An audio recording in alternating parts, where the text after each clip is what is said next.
You know how people do those voiceover videos about the places that they went and visit? I'm going to do that, but I'm going to do it for Maine. And I'm going to give you the real version of Maine and what actually went down when we went to go visit. First day there, we were operating off 1 hour of sleep because we drove through the night. We're driving down, we see an airport on our right, and then we witness a plane crash.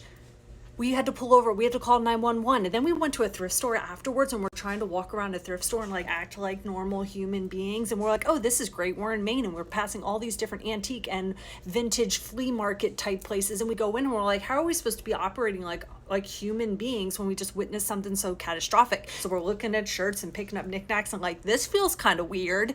And then we go and we ended up getting video of the crash, and we wanted to assist in helping and aiding in the investigation. So we can't find Wi-Fi anywhere. We go into all these different restaurants and we're saying, hey, we just witnessed this emergency. Can we use your Wi-Fi? No one wants to share their Wi-Fi in Maine. They're all like, I don't know the password. I don't think we have Wi-Fi. I can see you have Wi-Fi. So we pull up to a Wendy's and we're trying to get close enough so we can get the Wi-Fi. Can't. So we go inside the Wendy's. When we go inside the Wendy's, this guy comes out and slams the door open, walks out a few feet, screams, ah!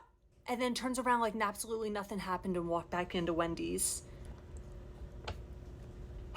Yeah, he like slammed the fucking door open, walked out, and he just screamed. There's something in the air. This is like the start of a movie where there's like weird, like little things start happening. You're like, that was weird, and then all of a sudden everything just fucking goes wrong everywhere, and you're like, what the fuck is happening? Like, we're all gonna die.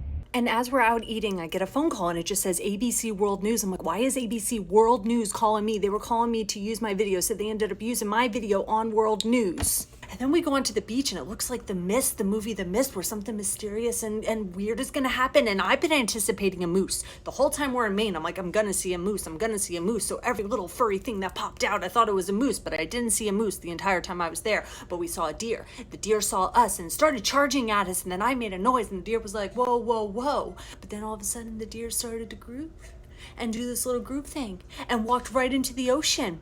And it just started to vanish as it was grooving, walking into the ocean. And I didn't know that deer could swim, so I learned in Maine that deer can swim. And this was just our first day. And then on top of it, we went to Bar Harbor and we found this sticker. And I'm like, what do you know in Maine that we didn't know going into it? Because there's a pattern.